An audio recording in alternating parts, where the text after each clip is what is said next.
You can see the access road here on this picture here. I mean, it's just a one-lane access road. All of the assets that the county had were lined up on this access road. They couldn't maneuver any of the assets to bring to bear on the site.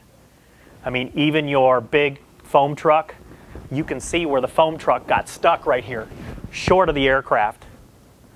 He got stuck here. He actually practically had to return back out and come back a little bit closer to the road. That's the problem when you don't drill enough. You start having these kind of problems. This is an overhead view so you can see the skid mark off the end of the runway. Little Rock Airport doesn't look like this anymore. This is all filled in. There's an EMAS at the end of the runway. You guys know what that is, right? EMAS. Looks like a cut-off pyramid. It's to stop an aircraft from going through the runoff area. But you can kind of see here, Arkansas River's at flood stage.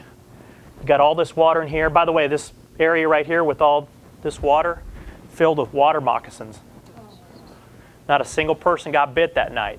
Snakes were probably going, what's going on here? It's 10 minutes to midnight. And all these people are showing up.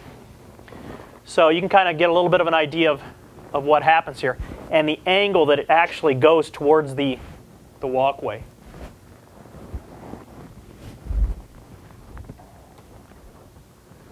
Who's an in-flight?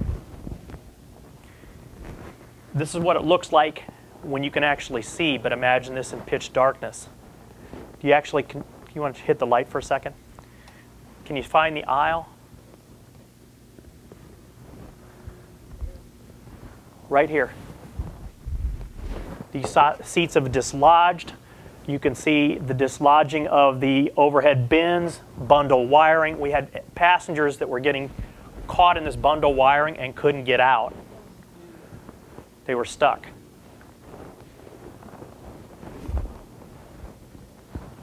There's another picture of that. And it just kind of gives you a little bit of idea what you have to work with in the interior of the aircraft.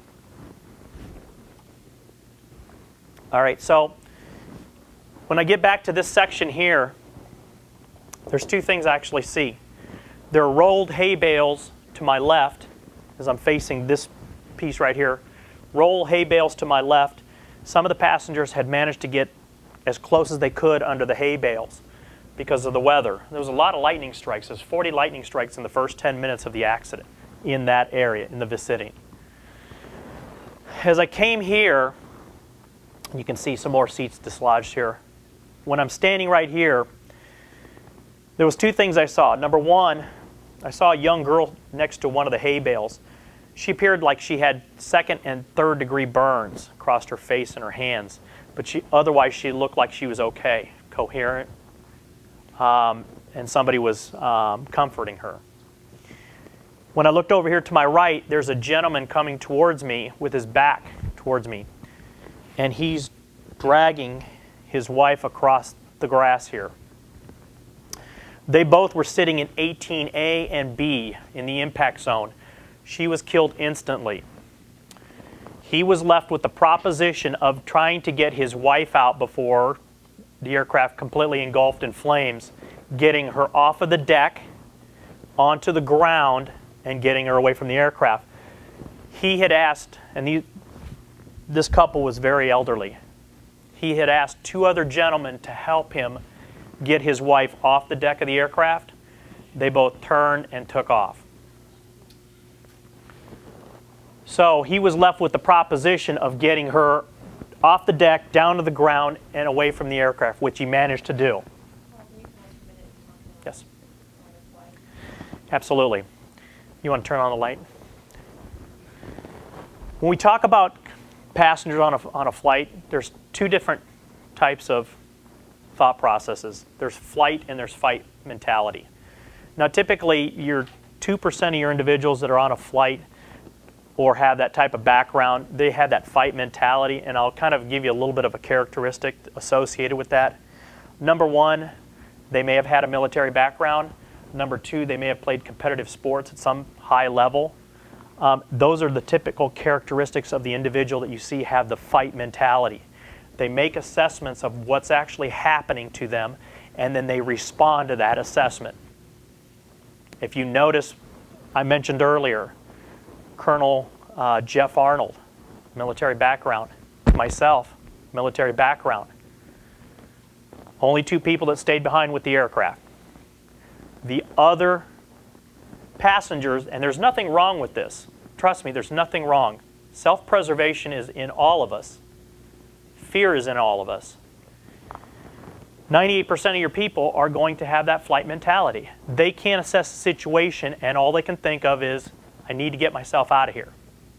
Now, granted, there were some women trying to take purses and stuff off of here.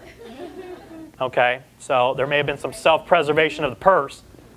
However, self-preservation is pretty big. And that's where that fight mentality versus flight mentality happens. I think I heard somebody from 9/11 says, you know, the people with the fight mentality is those people that see a situation and they're just not going to put up with it. And they're going to do something about it. And I can tell you my sensation working around this accident, number one, I was going to be late picking up my rental car. I was already a little frustrated going into this. Okay, so when this happened, and I was really frustrated, I wasn't going to take this. So it was just kind of a assessment and response method that I was going through to do what was happening in front of me. I was experiencing highs. Every time I helped a passenger, I was here. Every time I came across a deceased person, I'm down here. Okay? When I came to this spot right here, I've got 4 of the deceased burned beyond recognition and unable to determine gender. 3 of them still in seats. 1 slid out of a seat and looked like they were standing straight up. All burned beyond recognition.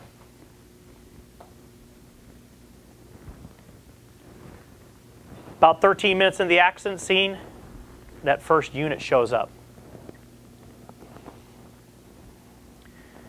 When they finally get there, they almost seem more shocked than the passengers do. I actually have to lead our team members around the aircraft and show them the individuals that I've come across.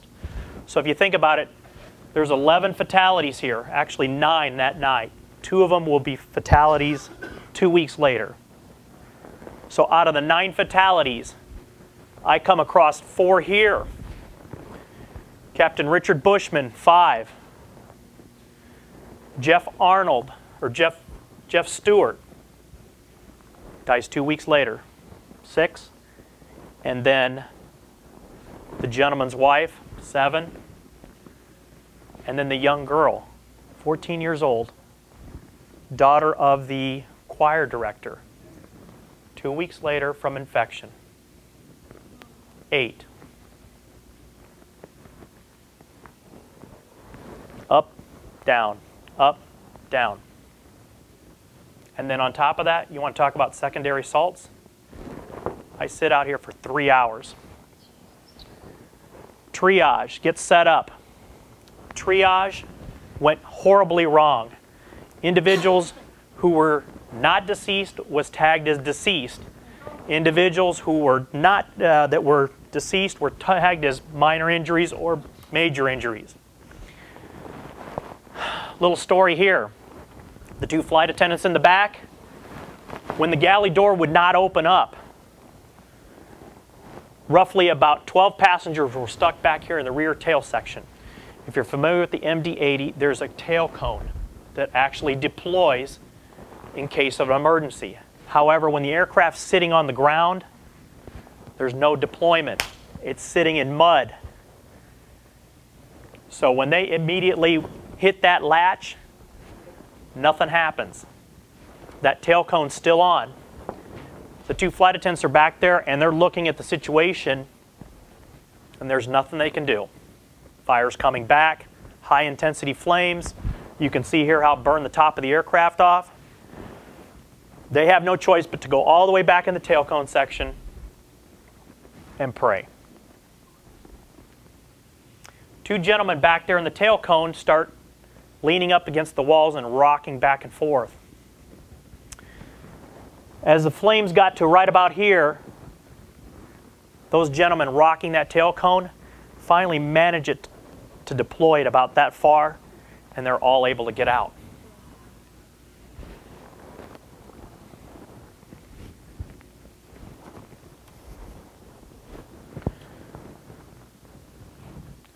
Let me go through a couple of these pictures here.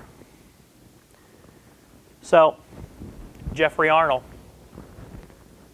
gentleman I pulled out of 8A, going into the hospital. I can tell you that from the survivor's perspective, a lot of passengers block out a lot of things that are happening. They lose time frames, distance, those kind of things. Jeffrey Arnold, the guy that helped me here at the site, he thinks he was knocked out for 10 minutes. The guy was only knocked out for 2. The gentleman that I spoke to about leaving his wife with me, he turned and walked away, went to the access road, never said a word to me. 5 years later, I happened to see him at a memorial ceremony, and I mentioned it to him, and he still does not recall even talking to me that night. Jeffrey Arnold will pass away 2 weeks later from his brainstem injury. Jeffrey Stewart, did I say Arnold? Gosh, I get them all mixed up. So this kind of gives you a little bit of an idea of the breakdown here of the accident. You've got your fatalities. Here at the break point, you also have your fatality for the captain. You'll notice a fatality on row 3A. This is going to scare you guys. Non-rev passenger. During the initial impact, she was sitting in her seat. When the aircraft went airborne, the seat flew out in front of the aircraft. When the aircraft landed, on top of the seat. She was not